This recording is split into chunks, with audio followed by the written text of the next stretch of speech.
ओम शांति। आज प्यारे मीठे बाबा की मुरली मंथन की डेट है 2 दिसंबर 2022। तो आज बाबा ने हम बच्चों से कहे, मीठे बच्चे, इस पढ़ाई में आवाज़ की आवश्यकता नहीं। यहाँ तो पिता ने एक ही मंत्र दिया है कि बच्चे चुप रहकर मुझे याद करो। क्या कह रहे पापा कि पढ़ाई में कोई आवाज़ होती है क्या? क्लास में भी टीचर क्या बोलते हैं? Be silent, silence please. तो यहाँ सिर्फ साइलेंस की आवश्यकता है, बाकी कुछ भी शोर शराबा करने की दरकार नहीं है। और हाँ, दिमाग को बिठा के रखो। बाबा बोलते हैं ना, मन बुद्धि के द्वार खोलो। तो मन बुद्धि के द्वार खुले होंगे, दिमाग सही रीति चलेगा तो पढ़ाई भी अच्छी रीति होगा। और दिमाग को कंट्रोल करना सीखना है, नहीं तो दिमाग हमें कंट्रोल करने लगेगा। चलिए प्रसंग से समझते हैं, बहुत गहरी बात है। एक बार एक व्यक्ति जो कि एक किराए के मकान में रहता था, उसके मकान मालकिन एक बूढ़ी औरत थी, काफ़ी बूढ़ी थी, और वो ना ब्याज के तौर पर मनुष्यों को पैसे दिया करती थी। उनकी चीज़ें गिरवी रख लेती थी और उनको सूद पर पैसे देती थी। तो वो देखता ही था कि नीचे ही उसके मकान मालिक, पता चलता था कि गरीब लोग आते थे और उनका समय पूरा होता था, घड़ी सामान लेने जाते थे, तब तक ये और सूद चढ़ा देती थी। तो उन लोगों को चीज़ें भी नहीं देती थी और बहुत पैसा ऐंठती थी। तो इस लड़के के मन में उस औरत के प्रति इतनी घृणा, इतनी नफरत जाग गई कि वो हमेशा सोचता था कि इस औरत का तो गला दबा देना चाहिए, इस औरत को तो जीने का कोई हक नहीं है। हमेशा उसके दिमाग में ये चलता था।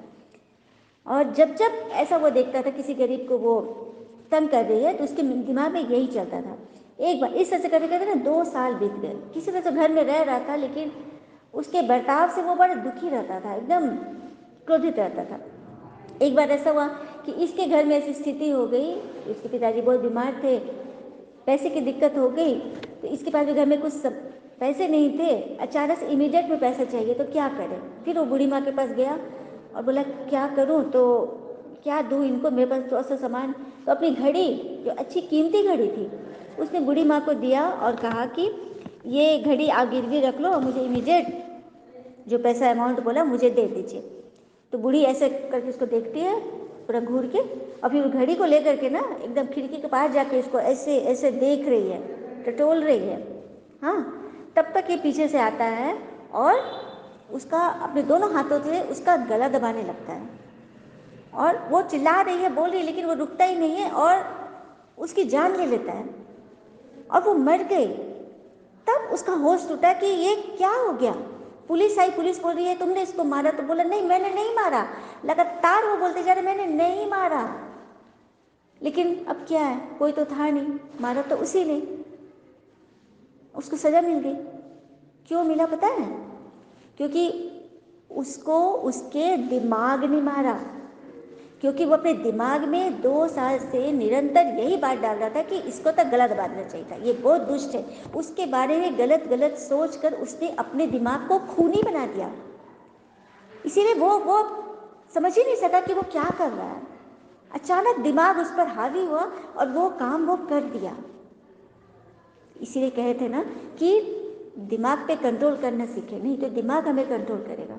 कभी कभी हमने, सबका ये अनुभव है कि जब घर से निकलते हैं तो हम कुछ भी नहीं सोचते, कुछ नहीं बोले कि दिमाग हमें हमें हमारी मंजिल तक पहुंचा देता है, क्योंकि उसको पता है, उसने फीड किया हुआ है। जो चीज़ हम फीड करें ना, वो उसी अनुसार काम करता है।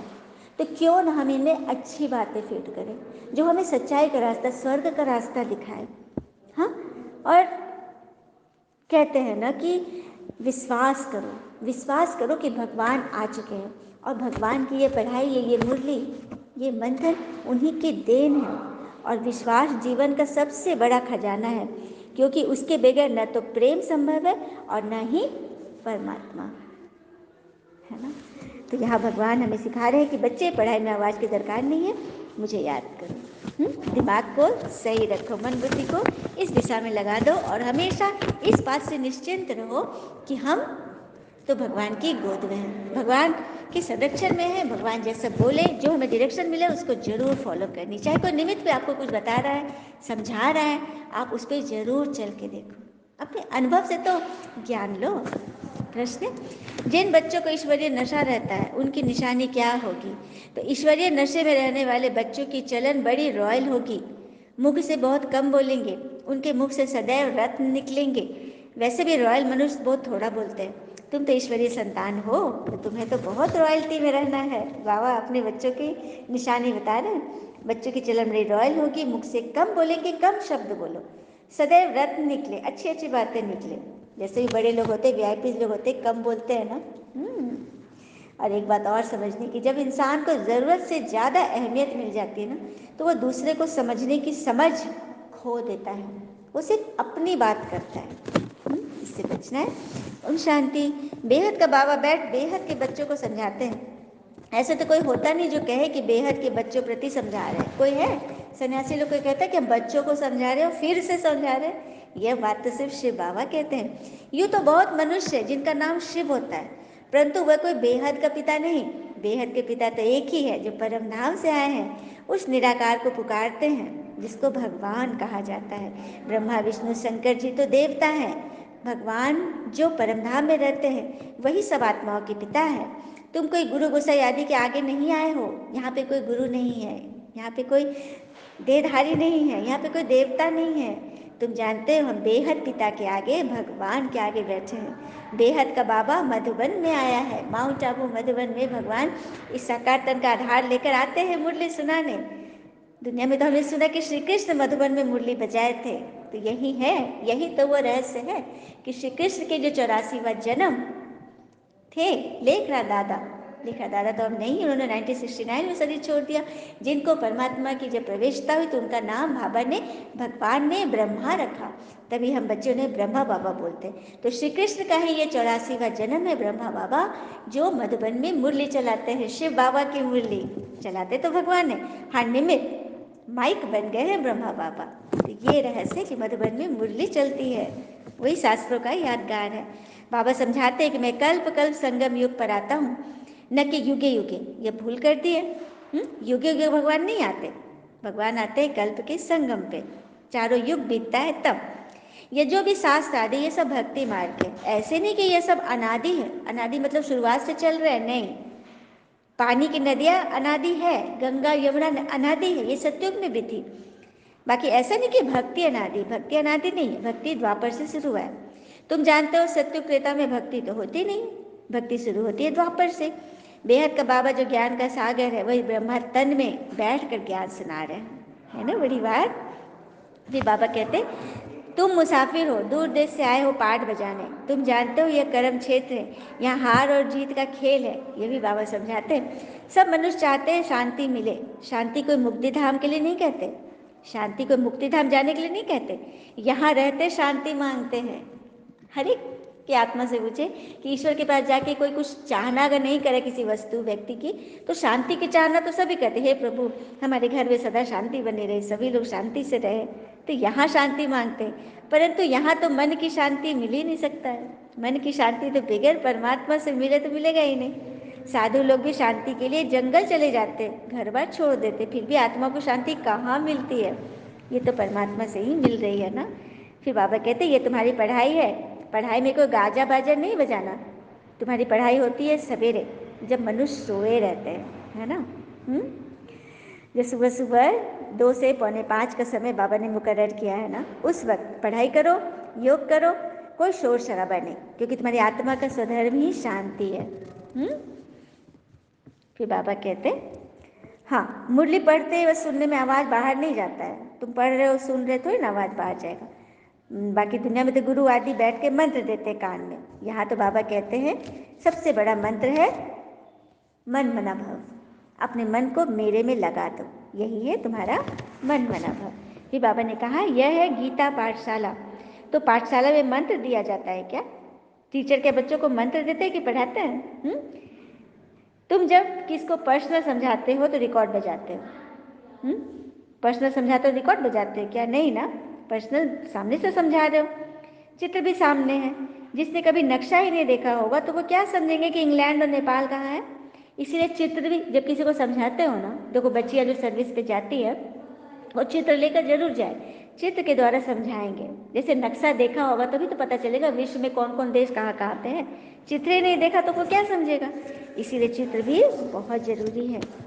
फिर बाबा ने कहा ये नॉलेज ऐसी है जो बगैर चित्रों के भी समझा सकते हो, लेकिन फिर भी चित्र दिखा दो। चित्र दिखाओगे ना तो अच्छी रीति दिमाग में कंसेप्ट बैठ जाएगा। फिर बाबा ने कहा कि आधा में नई दुनिया, आधा में पुरानी दुनिया। ऐसे नहीं कि नई दुनिया की आयु बड़ी कर देंगे, दुनिया में तो सत्युग की आयु लाखों बरस कर दी है, ऐसा कैसे हो सकता है? जैसे कि कोई मकान की आयु 50 वर्ष है और उसमें 4 कमरे हैं, तो चारों की आयु 50 वर्ष होगी ना, कि एक कमरे की आयु कर दोगे मतलब कि 25 वर्ष और बाकी के कर दोगे 10-10 करके, ऐसे ऐसे बांट देंगे? नहीं ना, 5-5 करके नहीं, सबकी उम्र बराबर होगी। वही है, चारों युग की बराबर आयु है और 5000 वर्ष की है, ये बाबा ने आकर बताया। फिर बाबा कहते हैं कि ब्रह्मा विष्णु शंकर जी का दूर देश नहीं है, दूर देश है तुम लोगों का, क्योंकि वे तीनों तो सूक्ष्म वतन में रहते हैं, स्थूल लोक से ऊपर सूक्ष्म वतन में, आकाश में वो लोग रहते हैं, उनका धाम है। परम धाम दूर देश तो शिव बाबा और आत्माओं का है, परमात्मा और आत्माओं का।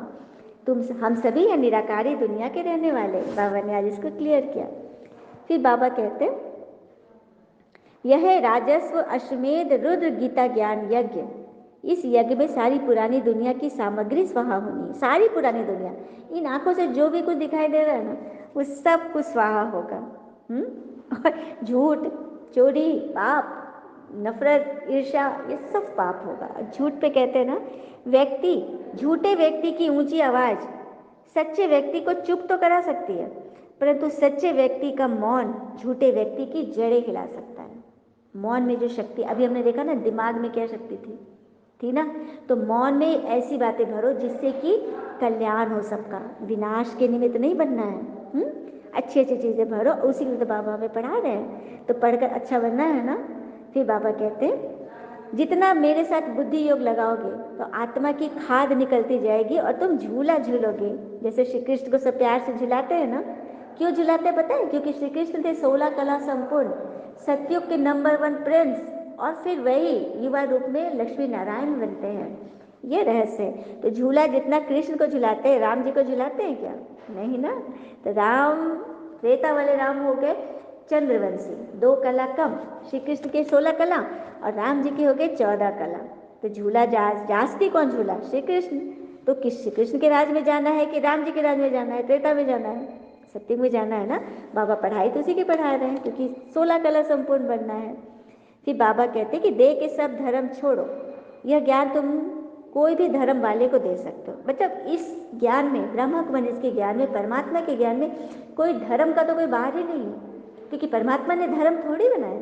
धर्म तो हम मनुष्यों ने बनाए, जाति पाति मनुष्यों ने बनाए, अपनी अपनी ज़रूरतें पूरी करने के लिए, अपने आप को श्रेष्ठ साबित करने के लिए हमने धर्म बनाए, जात बनाई, परमात्मा नहीं बनाए। इसलिए बाबा कहते हैं यह ज्ञान सभी धर्म वालों के लिए, जिसके अंदर आत्मा है वो सभी परमात्मा का बच्चा। तो परमात्मा का ज्ञान सबके लिए होगा ना। फिर बाबा कहते मैं भी मुसाफिर, तुम भी मुसाफिर, परंतु तुम मुसाफिर पुनर्जन्म में आते हो और मैं मुसाफिर पुनर्जन्म में नहीं आता। हाँ, मैं तुमको छीछी पुनर्जन्म से छुड़ाता हूँ। छीछी पुनर्जन्म, ऐसा जन्म देता हूँ 21 जन्म तुम राज करोगे स्वर्ग में। इस रावण राज में तुम बहुत दुखी हो गए, तब तो मुझे बुलाते हो ना। कहते हैं ना, दुख और दर्द, दुख दर्द साथ में जुड़ा हुआ है ना, साथ में दोनों जुड़ा हुआ है। तो दर्द की दवा तो डॉक्टर दे देंगे, लेकिन दुख की दवा कौन देगा? किसके पास है दुख की दवा? वो भी मन के दुख की, परमात्मा। मन से कई आत्मा बेचैन है, फोन भी करती है कि बहुत परेशान है, कुछ बहुत बड़ा हलचल है मन में। तो उस दुख की दवा कौन दे सकता है? उस टेंशन की दवा सिवाय परमात्मा के किसी के पास नहीं है। तभी तो तुम उससे बात करते हो, उनसे उन्हें खोजते हो, है ना। फिर बाबा कह रहे कि तुम्हारे सत्युग की, बाबा ने आज पूरा वर्णन किया है। सत्युग को कहते हैं गोल्डन एज। यहाँ तो हर चीज महंगी हो गई है। वहाँ सोना ही सोना होगा, चांदी भी नहीं, सोना ही सोना। बाजार भी भभके के होंगे, हीरे जवाहरत क्या क्या तुम्हारे पास होंगे। हीरे जवाहरों का ही खेल चलेगा, खेती बाड़ी ढेर होगी, अनाज सोना पैदा करेगी। वहाँ, यहाँ अमेरिका में अनाज इतना नहीं होता। हाँ, अमेरिका में अनाज इतना होता कि जो जला देते हैं। अभी तो जो बचत होती है वो बेच देते हैं, भारत को दान करते हैं। भारत की गति देखो क्या हो गई है, मतलब इस तरह से दुनिया में हो रहा है। लेकिन तुम्हारे समय में अनाजों की भरमार होगी, वहाँ कोई जलाया नहीं जाएगा, वहाँ सब यूज़ होगा, सब सोना रूप में सबकी पूजा की जाएगी। मैंने तुमको कितना बड़ा राजभाग दिया था। तुम्हारा देवी देवता धर्म बहुत सुख देने वाला है। उनको ही कहा जाता है गोल्डन एज।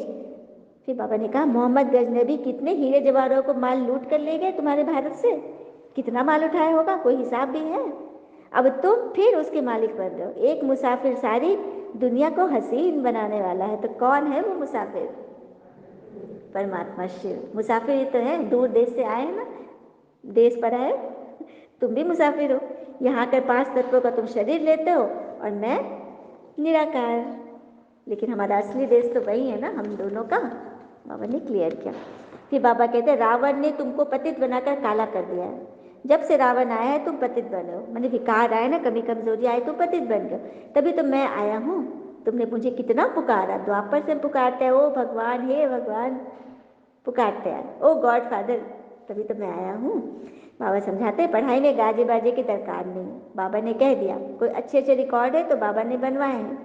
तो जब देखो उदासी आती तो अपने को रिफ्रेश करने के लिए भले ऐसे ऐसे गीत बजाओ। कई आत्मा कहते हैं बीके सॉन्ग सुनो। सॉन्ग सुनने से ना मन जो फंसा हुआ है ना निकल आता है, ठीक हो जाता है। पर तो जितना आवाज़ कम करेंगे तो अच्छा है, जास्ती नहीं, हाँ कम साउंड में सुनते रहो। गर्म करो ना तो बहुत हल्का फील होता है। हाँ, और मुख से कम बोलो। अच्छी अच्छी बातें सुनो। ईश्वर के बच्चे हो तो कितनी रॉयल्टी से रहना चाहिए, कितना नशा होना चाहिए। राजा के बच्चे को इतना नशा नहीं होगा जितना तुमको रहना चाहिए, क्योंकि हम राजाओं के राजा, सृष्टि के राजा के बच्चे हैं, तो कितने रॉयल है ना। अच्छा, बाबा को नमस्ते। धारणा के लिए मुख्य सार, पहली पॉइंट, अपने को सदा रिफ्रेश रखना है, मुख से रत्न नहीं निकालने हैं। कभी उदासी आए तो बाबा के बनवाए हुए गीत सुनो। कभी उदासी आए तो बाबा के बनाए हुए गीत सुनो, बीके सॉन्ग सुन लो ना। दूसरी पॉइंट, देही अभिमानी बनने की प्रैक्टिस करनी है। देही अभिमानी, मैं आत्मा हूँ, मैं अचल अडोल आत्मा हूँ, मैं शांत स्वरूप आत्मा हूँ, ये स्वमान अपने आप को रिफ्रेश करते हैं।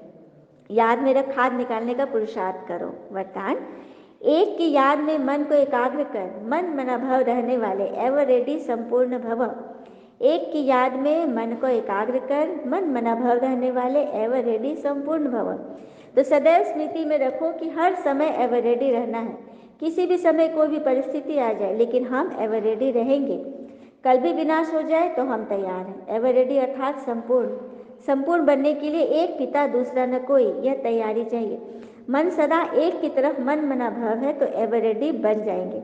एवर रेडी होकर सेवा करो तो सेवा में भी सहयोग मिलेगा।